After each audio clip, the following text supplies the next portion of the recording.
Okay, thank you guys so much. We're having technical difficulties. We're all brand new to this. I'm learning as we go, but we're so excited to have you here on our brand new channel, Healing with Amanda and Stephanie. And tonight, we're so honored to have Tara, my good friend of over 20 years, with us tonight. She's going to talk about her story on food addiction and how it has affected her life and impacted some life choices. So thank you, Tara, so much for being here. We are just honored to have you here, and we're so excited to hear your story. Yes. Right. Hi, everybody. I'm Tara. I definitely have been struggling with food addiction since my freshman year. So, I mean, we're talking, at least 30 years I have been struggling with food addiction. A little bit about me. So, growing up, food was always something that that came right after, or I'm sorry, dessert was something that always came right after a meal. So it was always something that we looked forward to. And so it was like, if that wasn't present for some reason, it was a big deal. So that having that, and we grew up with not too much, so we valued food so much. And so we really, I remember situations where we would go to buffets and, roll up extra food and put it into, whatever, our pockets and stuff like that, just so we knew that we would have more and more, or just something to fall back on. And so, I mean, obviously, like most of us grew up going to birthday parties, where there was cake and cookies and chips and pop and juice and, a lot of, unhealthy choices. I was the youngest of 5, so I was always invited to all my brothers and sisters' friends' birthday parties. So not only was, not You're only the cute was little sister. Yeah. My circle, it was, I have 2 brothers and 2 sisters. So, and I played sports. So we had, those parties. So food has definitely always been something, that has been very, very prevalent in my life. It's, socially, when I would meet up with, friends or girlfriends, it was always, let's go to a restaurant. When we got older and we decided to get together for birthdays, it was always, what restaurant are we going to? So definitely it has been something that is, I would explain, kind of that first thought, waking up like, okay, well, what am I going to eat today? If I have not meal planned, the choices are always very poor. And once I have made that poor choice, then exercise doesn't seem like something I want to do that day. And I just say, tomorrow, I'll do it tomorrow. I myself have tried many, many of diets. I've done ones that with the prepaid, meals and, monthly costs, and I've joined gyms. I have meal prepped. I have, put an exercise regimen together. I've met with dietitians and nutritionists and psychologists, and it's definitely something that I have been struggling with. I was very, very active growing up, very active, played sports, all through school, and every sport, ran cross country, basketball, soccer, volleyball, softball, I did it all. And like I said, like my freshman year is where I really started to struggle. I think I was trying to find who I am, where I fit in. My siblings were starting to move out of the house. There was a lot of things going on. And so I would say that definitely was the time that I realized, okay, I'm obsessing at this point over food. I am really thinking about it more than I should be. I think when I was about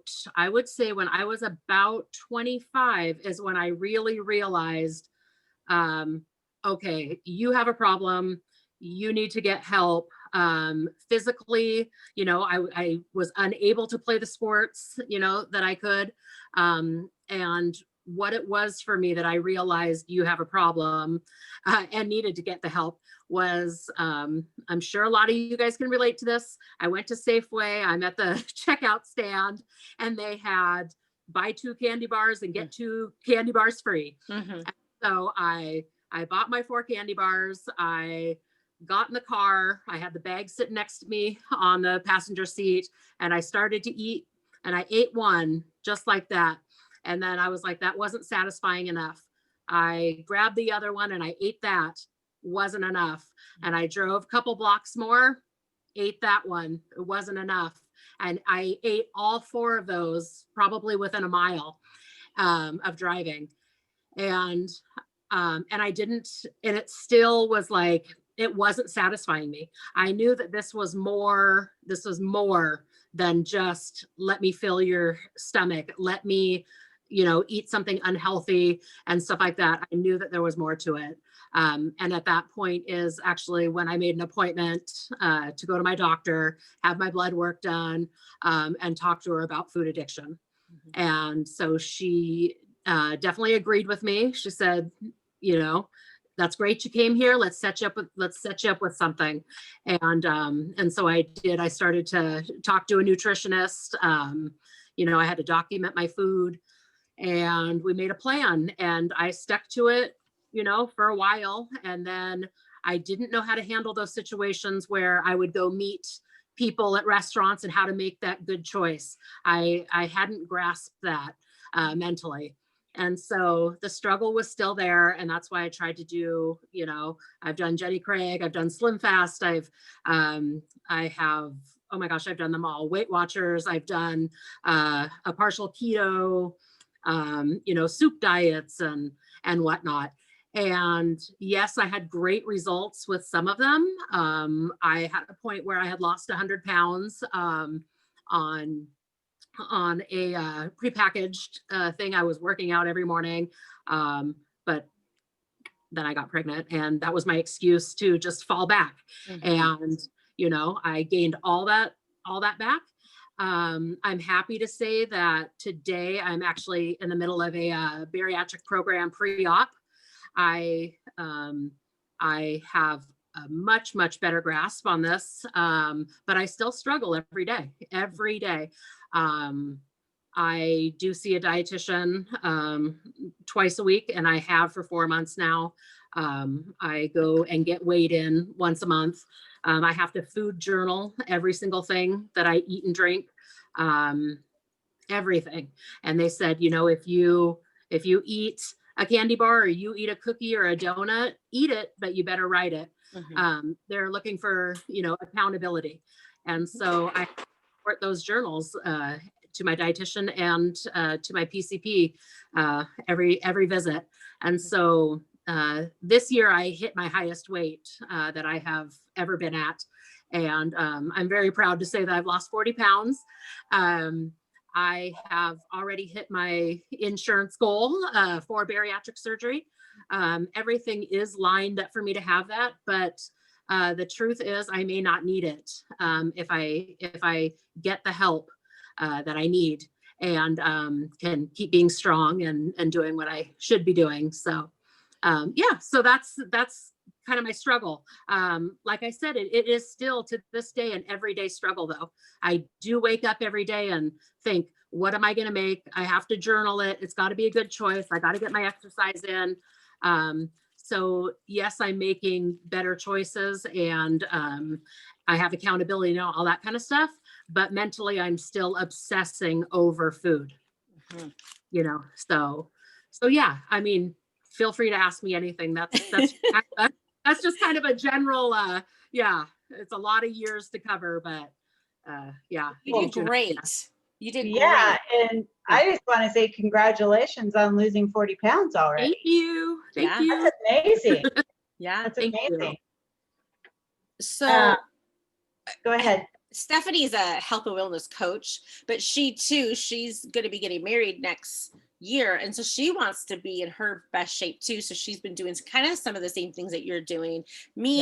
I think mentally, I never want to say I'm on a diet, because then I feel like it's not permanent. Like I'm not going to see permanent results. So for me, I Yeah. always say I'm making lifestyle changes. And then as Right. I go through things in my own life, I start eliminating certain things that I'm like, And so sometimes, and I don't know if you guys get like this, but for me, I'm like the opposite. Like, sometimes I won't eat because I feel like nothing sounds good. Like, because I start obsessing about what ingredients are in different foods. And I'm like, I can't eat that. Oh, no. Like, and so there's sometimes I can't enjoy food because I'm always thinking about what's the ingredient. Is there artificial colors, artificial flavors? Is there, all that other stuff that could be damaging my body even more.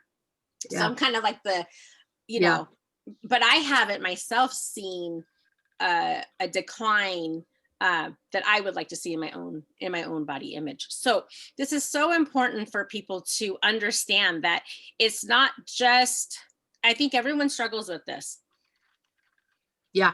Yeah. And I think a lot of people think that it's, it's just, if you ate right, but that's not, that's just not what it is. Right. There's so many components to it. It's definitely the water intake. It's the exercise. It's the portion sizes. It's the, the plate portion, how much veggies are you getting it?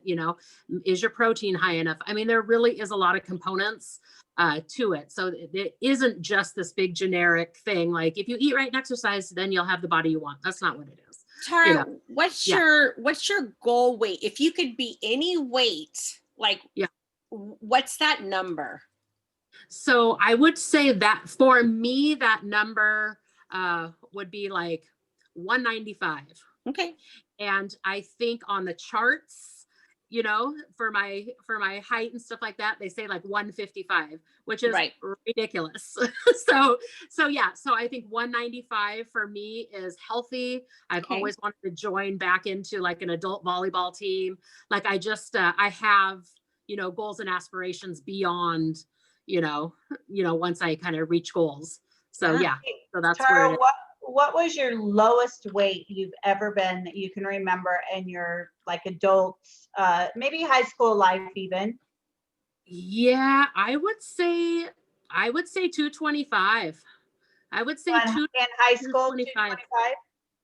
I would say, yeah, right. I mean, right around there. I would say between 2 and 225. I really didn't get on the scale like I get on the scale today. Yeah.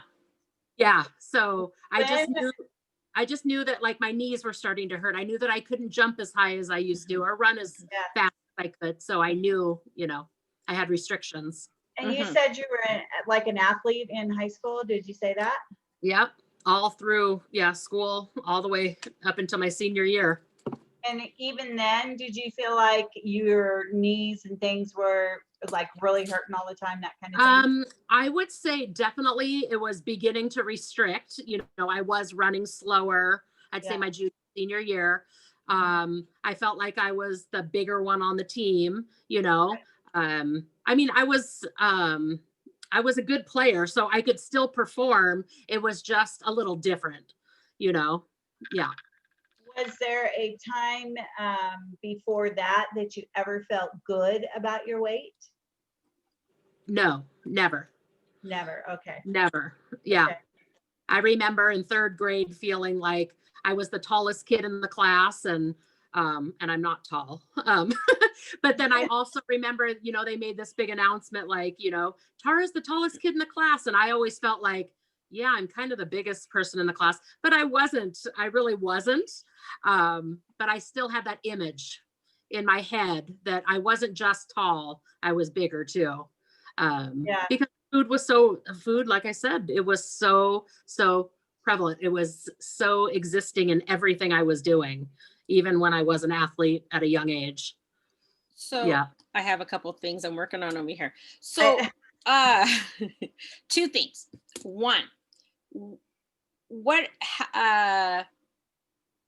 how does it feel when I say food equals love? Does your heart beat fast?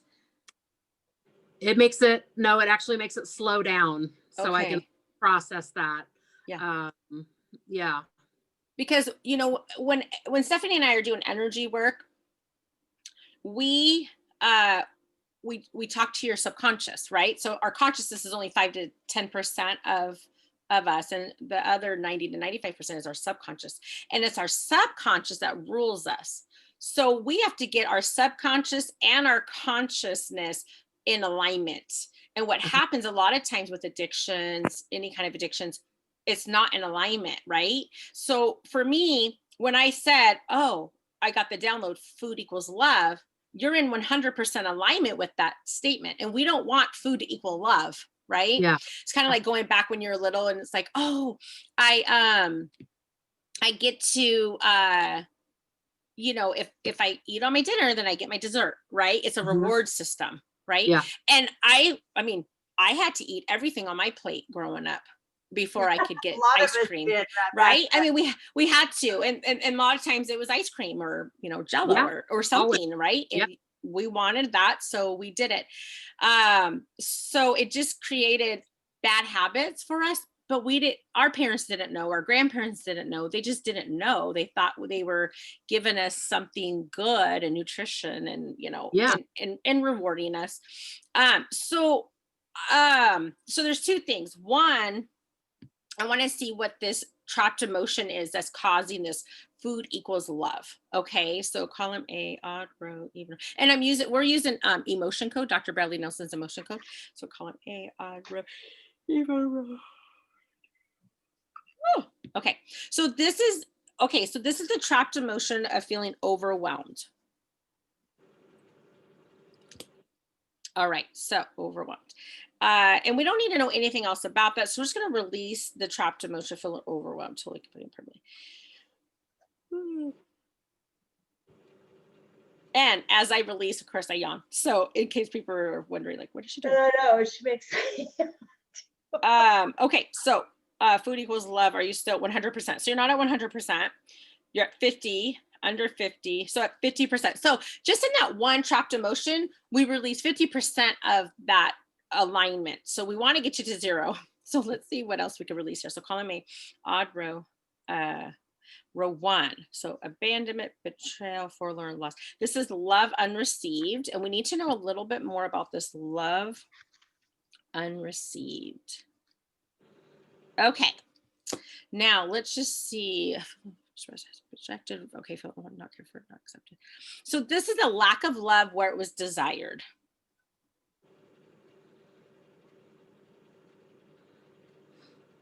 Okay. Relatable. Huh? I said relatable. I should hope so. Yeah. So, and then just going back to your childhood, this has a lot to do with your dad. Yeah. Okay. And I know you and we've released a few things, and, you know, sometimes he pops up or other people pop up, but this is like layers and layers. So just because we release one layer, then it allows another layer to come up to the surface to be released. So, all right. So do we need to know anything else? So, okay. We're releasing that. Okay, cool. So now, do you have anything else to release? So now if I say, Tara, do you believe that food equals love? I get a no. No. It's not. So we just released that from you. Okay. Now the other thing I had is that there was a trauma that happened when you were about 225 pounds, and it was when you were 16 years old. So do you remember anything happening around 16 that would have been traumatic for you?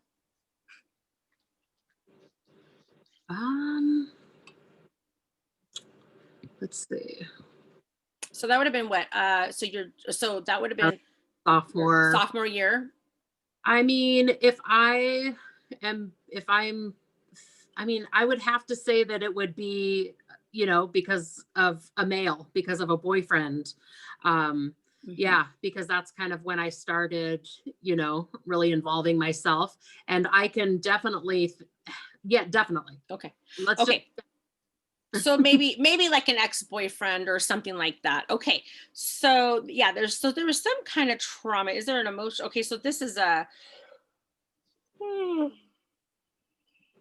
excuse me, I'm going to keep you on it. Okay. I'm going to go to my trauma energy chart here. So That's where I just was. Will you just check and see if ambivalent is? Okay, hold on 1 second. This for me, the trauma energy is powerless. So you just felt powerless, whether they were, forceful towards you or just feeling that powerless. So when you're feeling powerless, you feel like I wasn't able to protect myself. So subconsciously, your body says, I need to be bigger so that I can protect myself from people like this or, something similar to that. What was yours, Stephanie? It's ambivalent. Ambivalent. Okay, where is that at on the chart? On 7. It's in column A, row 7. Oh, yeah. Okay, yeah. So I get that too. All right. Well, we just released that, so that's good. It's the existence of mutually conflicting emotions or thoughts about a person. So here's the thing. Maybe, and it sounds like it's all at the same time. So what's coming up for me is that this is a person that you loved and respected and wanted their love so much in return that sometimes we kind of overlook some of the other stuff that's going on and maybe just wasn't the right fit for you. Is any of that resonating? Yes. Okay. So all right, so okay, so release that. We released that. So we just released the 2 trauma energies of feeling powerless and feeling, I don't even know if I could say it, ambivalent. Is there anything else? So is there anything else with this trauma? So we just released that trauma at 16 years old. Okay, now what we want to do is I want to, before I let Stephanie take off, I want to see if your subconscious is in alignment with your conscious weight. Because if they're not in alignment, then it's kind of like you're doing that hamster wheel kind of thing, like, oh, it works, but then it goes back. It works, it goes back, right? So is your subconscious in alignment with 195? So I get a no. I get a no too. Okay, so what we need to do is, well, where does your subconscious think your weight should be at, and how do we get it down to your goal weight? Okay, so I am getting this as 225. So what do you get, Stephanie? I was actually getting 175 because I actually asked about that chart. The chart that you had asked the doctor was sharing the 155, and I went up from there. And when I went up to 225, I think there was a comfort level at that time. Yeah. But I don't think your subconscious really feels like that is a really awesome weight for you. The 175, when I was asking about, I started going in between those numbers at 195 and 155, because the 225, it seemed like that had a lot to do. That was like a set point at one point for that trauma, but not necessarily the set point for you being healthy and where you would just feel amazing. And I get 175. Will you check that? I get a yes for that. Yeah. So, but the problem is we need to get that subconscious to let's see who's not in alignment here. The consciousness? No, it's just the subconscious. So let's get them. So let's see if there's something, a trapped emotion that's making them not be in alignment with those 2 things. So call it A, call it B, on row 2, row 4, row 6. Okay, so pride, shame, shock. So this is the feeling of worthless. Okay. Okay. So worthless, and then like worthy to be loved. That's just what popped in.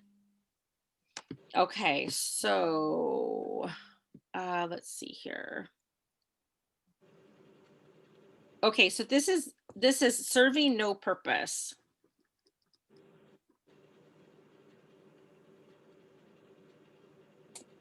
Sorry, we don't make a lot of eye contact when we're in That's the okay. middle, I'm in the tearing middle of, up. you're tearing up. Oh gosh. Ah, that's Wow. good because that's releasing. And so when you, not to say like we try to make you cry, but when you are crying or tearing up, it's great because you're releasing um those trapped emotions, and they need to come up and they need to be released. Yeah. All right. So take a deep breath in and Yes. give yourself a squeeze. All right. So we should have a disclaimer at each of these, the starting, like make sure you have your tissue ready, right? I'm like, You could cry. I've almost tried, I mean, I've teared up a couple times as she was talking in the beginning. And okay. So do we need to know anything else? So okay, so we're just gonna release this trapped emotion of worthless and feeling not worthy to be loved, and then serving no purpose. Totally, completely. Wow. Oh gosh, that was a huge, huge shift. It was. It was huge.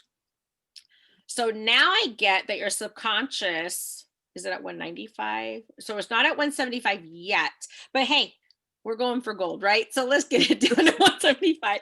Okay, so what else is causing you not to be at 175? So column B, so column A, odd row, even row, 2, 4, 6. Okay, so this is humiliation.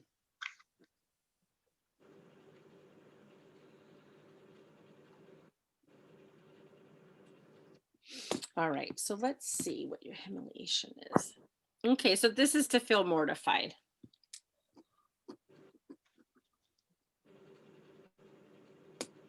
Alrighty, so to feel mortified. And then do we need to know anything else? I'm getting a no, so let's just release that trapped emotion of humiliation and to feel mortified. Totally, completely, completely. Or anything else. Whew. You know, after I released that, I felt like this wave of calmness just come over me. Like just totally. Did you feel that too, Tara? Yeah. Yeah. Yeah. I did too. Amazing. Just amazing. And here's the thing.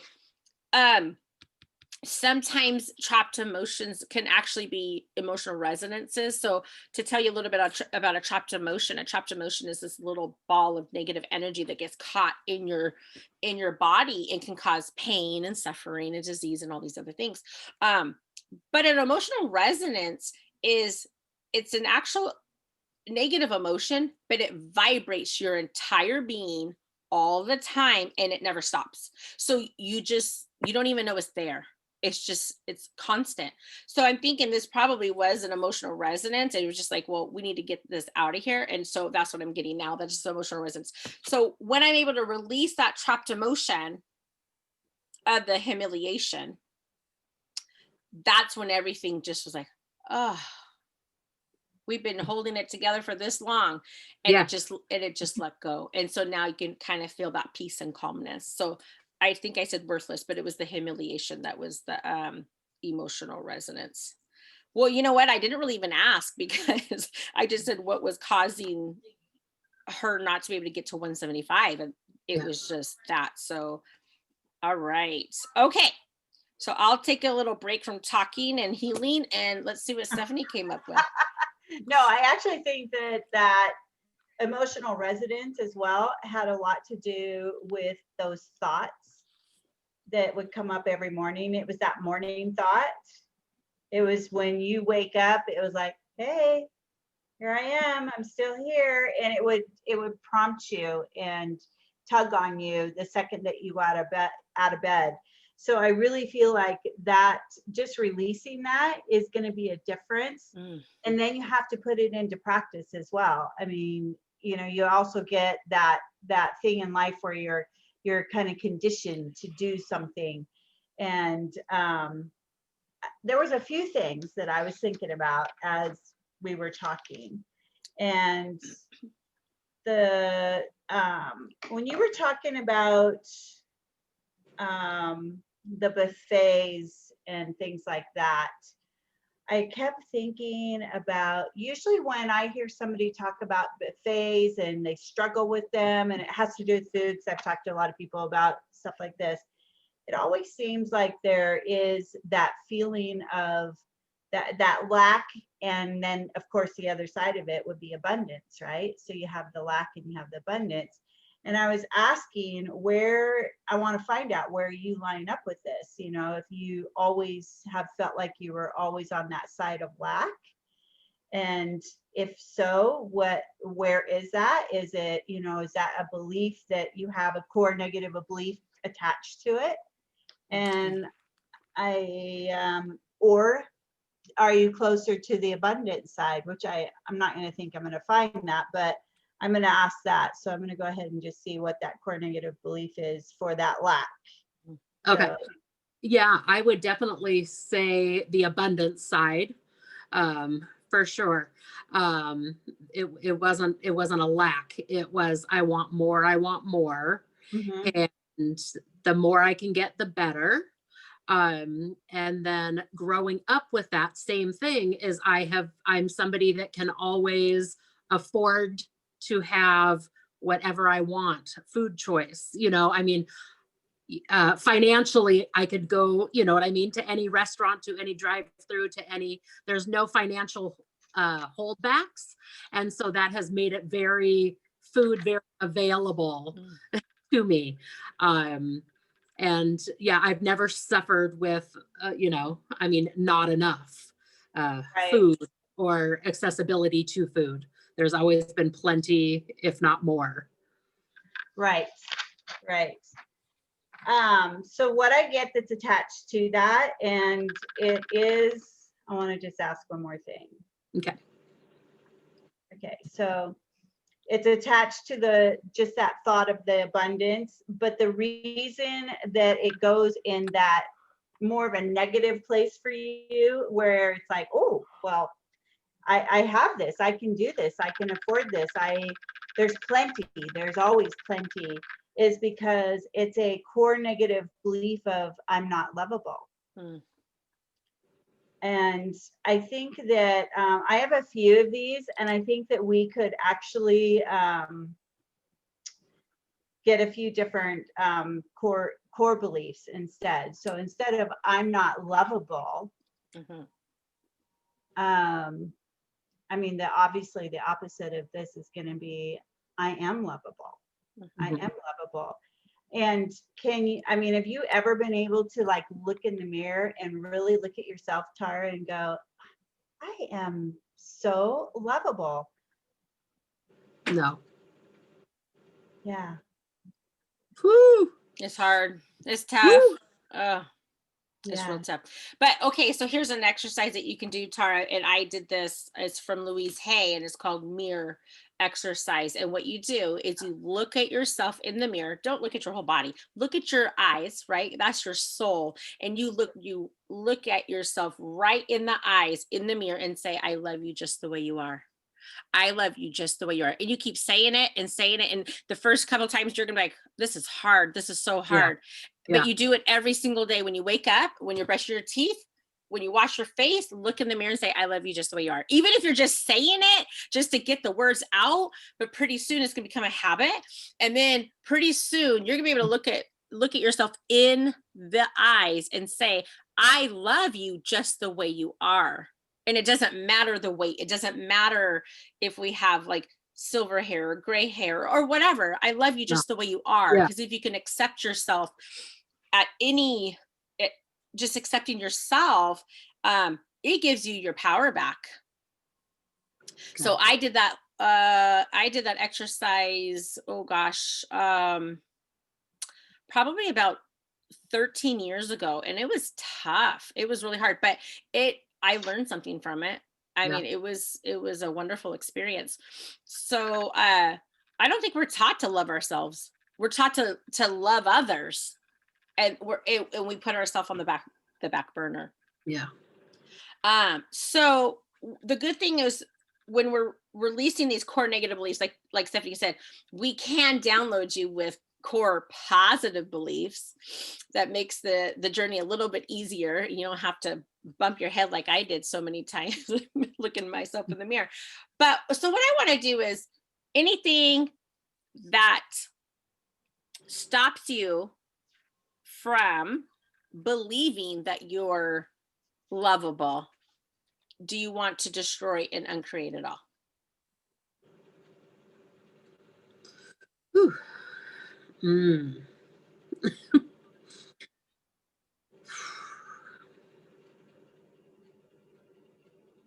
Okay, Yeah. so I'm going to release that.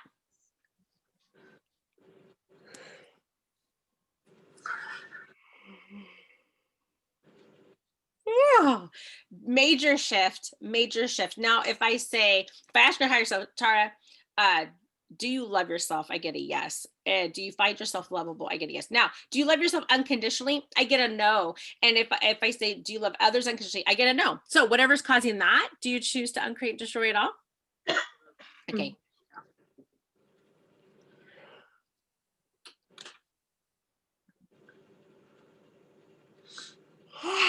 All right. Okay. Now this is the next one. I'm going to sneak in here before Stephanie has a chance to talk. Okay. So if I say, Tara, do you judge yourself? I get a yes. And if I say, do you judge others? I get a yes. So whatever's creating that, do you choose to uncreate and destroy it all? Yeah. Okay.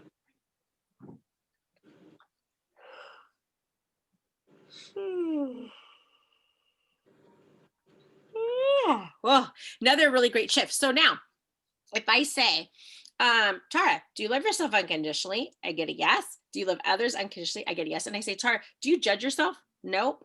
And do you judge others? I get a no. So just like that, with the clearing statement that is in my toolbox, I just released all of that. So how does that feel? Good. Little lighter. Yeah. Yeah. Yeah. I feel like you could breathe a little better. I could breathe a little bit better as soon as you actually said yes. Yeah. Yeah. I want to let go of that. And I think sometimes, Tara, we hang on to that kind of stuff. You know, we hang on to it and there's a big sense of fear. It's been our only like steady eddy for us, you know, food, that addiction in itself. And I think just being able to say yes was probably one of the most powerful things at this point in this whole session that I think you did. Yeah. For sure. Yeah. It's Yeah. awesome. Yay. Awesome. I'm super proud of you. Super proud of you. So we're gonna. I already released the core negative belief that I'm not lovable. Probably releasing more of it now. So what do you want to change that belief to? You can change it to anything you want, and we want to make sure it's good with your higher self. So instead of saying I'm not lovable, what would you like to change that to? Well, I mean, for sure, you know, I'm at a point where now I believe that I'm truly lovable. For sure, you know. Um, ooh, this is a lot. Mhm. This is a lot. I know. Um, Sorry. So sorry. No, I I'm know. like, no, it's like, when you- sorry. Sorry, not you- sorry. yeah, you just suppress so much, right? Yeah, And, you just don't know you until know, you start asking questions. You're like, yeah. I didn't even think about that. Yeah. Yeah. I mean, I think that that's it. I mean, I really truly, I've always thought, you know, I can be lovable, right? But you know, or I can love, or I can be loved, but uh, not like in depth, you know, very surface. Mm-hmm. And I really feel like it's deeper than that now. Like I really believe that the whole me can love, you know, and somebody can love the whole me, you know. So So can we download I am lovable just the way I am? yeah, I actually wrote it down on a piece of paper and I'm going to put it in my mirror in my bathroom. Yeah, Okay. that's perfect. So I'm going to download you with the core positive belief and your new positive affirmation. That's I am lovable just the way I am, totally, completely, permanently. So when you're saying that, I want you to say it with conviction. I Okay. am lovable just the way I am. Okay. Okay. That I am is so powerful. So, and you know, words are magic. So when you say things over and over and over again, if you keep saying, oh, I'm too big for that, I'm too big for that, I'm too big for that, well, your subconscious is like, well, we're too big for that, we're never going to do that, we can't do that. And it will force you to line up with that. Yeah. It will just take you there no matter what. So instead, just get up every morning and as many times a day as you can say it, set an alarm on your phone. Yeah. Tara, you are lovable. Yeah. Yeah. There's another one that I was asking about, and it's I am inferior. Okay. Yeah.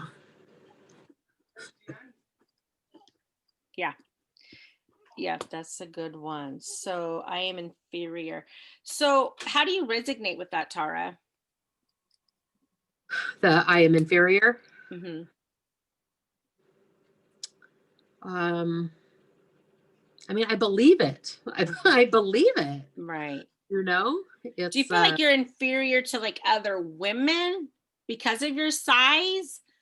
Or, I mean, when I'm asking in my brain, I'm getting a yes. Like that's kind of where it's at. Like you feel like you're inferior to these other people, other women. And it's one of those like stinky thinking things, right? It's not true. I feel like when I say that, I don't feel like it's a size thing. I feel like a worth. Yeah, like a worth. Like a value. Yeah, because I value, things about myself, like the worth ethic and the great mom and the, like I have these things. And then if, other people don't meet those standards up to me, then I put myself up here, even though I'm hurting and crumbling and suffering in different ways. And so, yeah. I don't think it's I don't think it's, well, I know it's not like a size thing at all. It's definitely more, I feel like I'm better than you kind of thing, Yeah. So is it, or like, it's more like I'm better than you because I don't want to be less than you. Yeah. Like I automatically, like when we were talking about judging, I automatically think you're down here and you have to work your way up to me. If that makes sense. Yeah. Yeah. So is it safe to say that a better place for that inferior would be that you're more of an equal? Yes. Instead of here or here, it's like you're balanced in your thoughts about yourself. Well, that's where I would want to be. Right. That's why I think the download would need to be. Yes. Yes. I feel like I'm an equal. So I'm going to take this a notch farther. So we're all multidimensional beings having a human experience, right? We're all light beings. And so what I always like to do with the inferior part is to remind you of that light being that you are and that angel that you are. And so what I like to download people with, and you can accept it or not, it's totally up to you. But what I like to put in place of this is I am a superior light being, because I think a lot of people don't talk about like galactics much because we just don't know about a lot of that now in this realm, in this earthly plane. But I think you feel like that too because you are your soul is at a higher level. Does that make sense? Yeah. So your soul is at a higher level. So here you're like, what? Like, no, I'm way up here, because that's subconsciously you're at a soul level, right? So would it be safe for you to say, I'm a superior light being? It doesn't make you better than, it reminds you of who you truly are at a soul level. Yeah. Does that feel good? Yeah. Okay. Yeah. I have written down too that I am perfect in every way. Oh, I love that too. Because I feel like we are created perfect in every way. It's all the stinking thinking that comes in later that makes us feel like we're not. Right. That's true. All right. So let me, I already released the core negative belief that I'm inferior, and I'll do. And so now, I am going to download you with the core positive belief and the positive affirmation that I am a superior light being. Totally. And remember that you're having a human experience and we're here to have these lessons. That's why we come to Earth. So instead of I am inferior, you're going to say with conviction, I am a superior light being. And it just makes you feel a little lighter anyway when you're saying those things. All right. I feel pretty good. Well, at least one of us does. How are you feeling, Tara? Yeah, how does that feel for you? It feels good. It really does. But you definitely should have the disclaimer about tissue. The tissues. Well, you know, and I forgot to warn Stephanie that Tara's maybe a little bit more emotional than some other people. So I'm a feeler for sure. She's a feeler. And that's another thing. You're an empath, so you absorb other people's energy, which also causes your body size to grow because it doesn't have anywhere to go. So the body gets a little bigger. So so we need to work on that too. But that's all literally we can do tonight because your subconscious, like, you know, that's enough for her. She's been through the ringer tonight. It's going to take your body, it's going to take yourself a little bit. Let's see. Well, I'm getting 21 days. So 21 days to process what we did tonight. Because you have a natural energy flow. And as we remove all of these trauma emotions and trapped emotions and all this stuff, your body has to get back to its new normal energetically. So it takes about 21 days of that. Now these are already gone, but if you feel like you're getting a little weepy or you're getting a little, it's because those are leaving and it's actually bringing up more stuff that wants to be released, because once we start releasing, your body's like, oh, that was so easy. Let's do some more. Right? Yeah. So you're doing great. And I'm so proud of you for all the work you're doing. But I feel like this goes hand in hand. Like you can't have one without the other. So the missing piece was just a little releasing some of this energetic stuff. I still think there's some sibling trauma with, because you're the youngest, you had to, it was almost like a trauma every time somebody moved out. It was almost like you had to, the whole family construct had to be reconstructed again, right? As one person moves out, you're like, the whole dynamic of the family changes, right? And you were the baby of the family, so you had to watch all of that over and over and over. And then also when some siblings came back, and you're like, wait a minute, it was perfect, and now we have this other person. So it's constant change, and that can be traumatic. So I think that we probably need to do a little bit surrounding that another time. I have about 4 different things that are just like, you have, what are the 4 different things? I could put them on my thing for next time. Well, what's funny is I had highlighted, 4 different things, but one of them was youngest of 5. So okay. Yeah.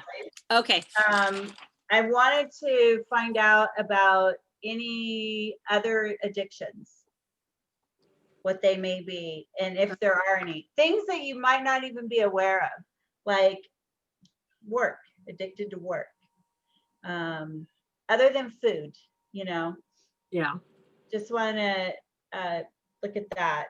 And the accountability, and I had something about that too. So I think that's a really good thing for you on accountability, and I have some ideas about that I think could help. Okay. Yeah. So we'll do a part 2. We'll have to do a part 2, and it will have to be, so maybe December 31st. Are you going out for New Year's Eve? No. Well, hey, party over here on Zoom. Yep. All right, so December 31st, we'll maybe plan on being here, and we'll see what else we can release. It'll be part 2. Okay. You up for it? I'm up. Okay. Awesome. All right. Thank you so much for doing this with this. That was a lot. I think it was wonderful. Yeah. It was. So this is going to be because of our technical difficulties, and Stop recording on here. I'm going to stop recording now. And I just wanted to say thank you to our viewers, because people are going to be watching the recording of this. And if you have anybody that you think that could benefit from having a session like this with Stephanie and I, please reach out to us.